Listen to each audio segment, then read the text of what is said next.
hoje, como nas décadas de 40, 50 e 60, negam a existência do Holocausto. Mesmo naquela época, em Israel, muitos não acreditavam que o Holocausto existiu e eliminou mais de 6 milhões de pessoas.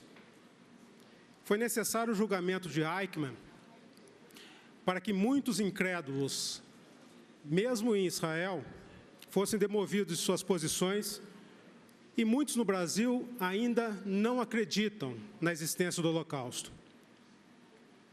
Hoje, como no século passado, muitos negam que o regime comunista também havia promovido uma série de assassinatos em número superior ao dos nazistas. Dependendo da fonte pesquisada, 20 milhões de pessoas, 60 milhões de pessoas, até 100 milhões de pessoas. O assassinato de Trotsky, em 1940, no México, com um golpe de picareta, quando ele já havia sido banido há muitos anos pelo regime de Stalin, fez com que outros fatos viessem à tona, evidenciando os horrores da União Soviética.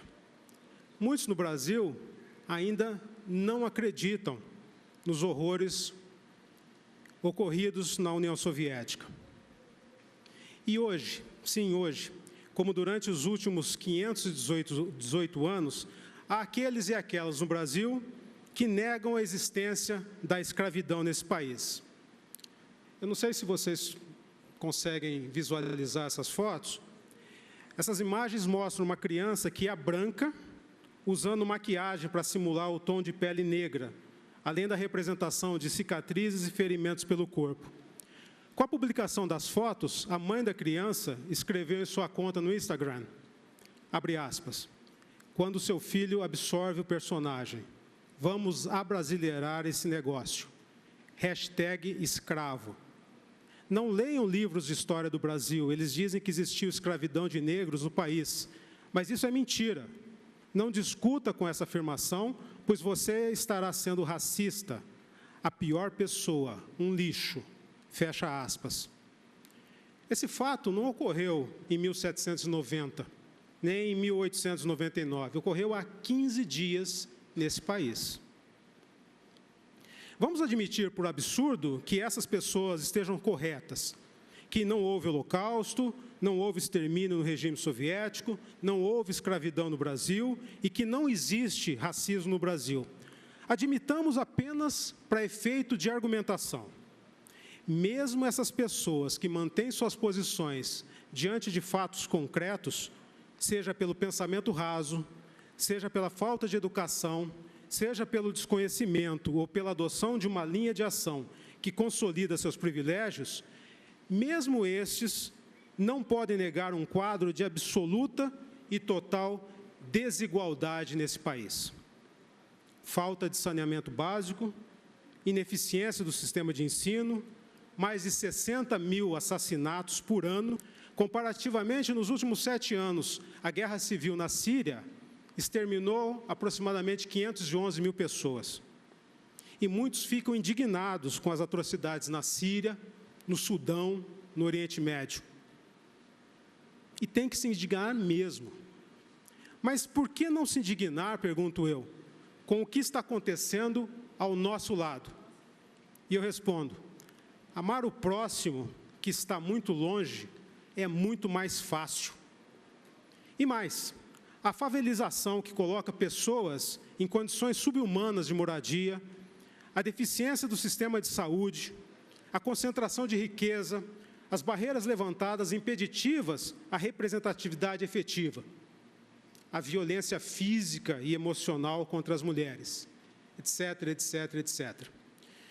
Tudo isso sugere, na verdade não sugere, comprova um ambiente de profunda desigualdade nesse país. Mas eu concordo, desigualdade que atinge pessoas de todas as cores, é fato. Mas, no Brasil, ser branco ou negro define a sua vida. A chance de um negro ser analfabeto é de 5 vezes maior que um branco. Para cada 4 pessoas que concluem o ensino superior nesse país, 3 são brancas. 39% dos negros não possuem rede de esgoto, contra 28% dos brancos, a cor da sua pele determina o seu tempo de vida no Brasil. Durante os últimos 10 anos, o número de assassinatos de mulheres brancas foi reduzido de 44% para 32%. No mesmo período, o número de assassinatos de mulheres negras subiu de 48% para 62%. Dos 30 mil jovens assassinados no Brasil, 77% são negros, da idade de 15 a 29 anos. Nós estamos promovendo um genocídio nesse país. Há, portanto, um grupo de pessoas menos iguais do que outras. E aqui parodiando e modificando a ordem da citação de George Orwell na Revolução dos Bichos. Ora, se esse grupo de pessoas estivesse circunscrito a uma pequena porcentagem da população do Brasil, vai lá.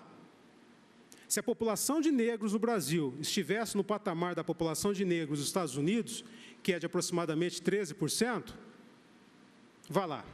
Só que não. Os negros nesse país representam mais de 54%, de acordo com o IBGE, o que amplifica substancialmente o problema e torna a solução mais complexa, necessária e urgente, exigindo o concurso da inteligência coletiva da nossa sociedade. Não é uma questão simples, senhoras e senhores, e merece um olhar profundo de não simplificação, para que escapemos da velha armadilha que nos remete à tentação de obtenção de uma solução simples, rasa e rápida. Lembremos-nos da velha máxima que afirma que para todo e qualquer problema complexo, há sempre uma solução simples e invariavelmente errada. Diante dos complexos e crescentes problemas da nossa sociedade, simplesmente não podemos prescindir do concurso de mais da metade dos nossos ativos, ou achar que esse contingente deve ficar apartado do processo de busca de uma solução, sendo apenas um receptor passivo e sem voz na discussão e na implementação de soluções. E que os negros, por outro lado, também se convençam da necessidade da sua união, organização e capacitação permanentes para a contribuição positiva e efetiva no processo de mudança. Que nós não tenhamos mais que investir nossas energias para a discussão de um feriado. Há poucos dias, representantes da comunidade de afrodescendentes, do Conselho Afro-Brasileiro, representantes dessa Câmara de Vereadores, representantes do Poder Executivo, dos sindicatos, Associação Comercial e Empresarial e secretários de governo, se reuniram. E após uma série de debates, discussões, divergências, exposições de pontos de vista e convergências, chegaram ao entendimento da não adição do dia 20 de novembro na relação de feriados municipais. 20 de novembro não é um dia de comemorações. 20 de novembro é um dia de lutas, de articulações, de resistências.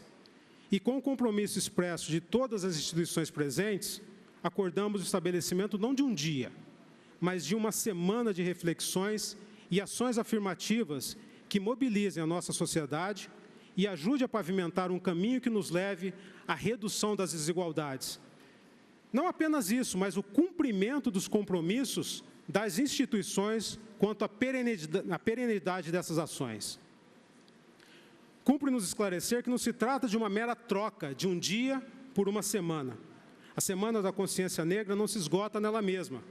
Trata-se de um componente de uma estrutura, de um arcabouço maior de ações afirmativas a ser efetivamente construído e nutrido pela sociedade civil e pelo poder público.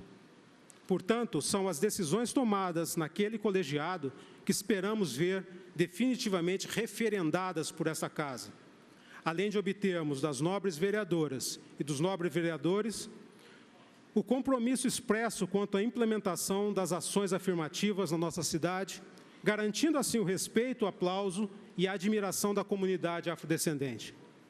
E que essa comunidade afrodescendente integre o quadro de protagonistas e agentes transformadores e construtores das atividades e dos processos futuros, de tal modo que não precisemos mais investir nossos recursos, nossas energias na discussão de um feriado, ou de uma semana, ou de um mês, ou de um ano da consciência negra.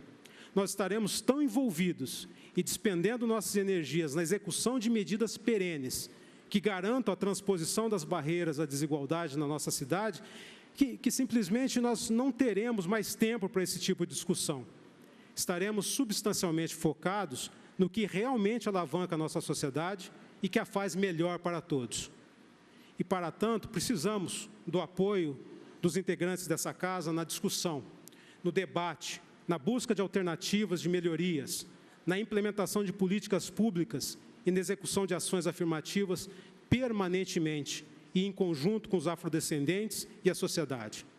Esperamos que as nobres vereadoras e os nobres vereadores votem em sintonia com o que foi acordado durante a reunião colegiada aqui já citada, não incluindo a data de 20 de novembro a lista de feriados municipais, e que definitivamente instituamos uma permanente plataforma plural e mais ampla de iniciativas concretas visando as ações afirmativas e que continuem partícipes desse processo, de tal sorte a deixar de ser São José do Rio Preto uma cidade que tem preto em destaque apenas no seu nome. Muito obrigado.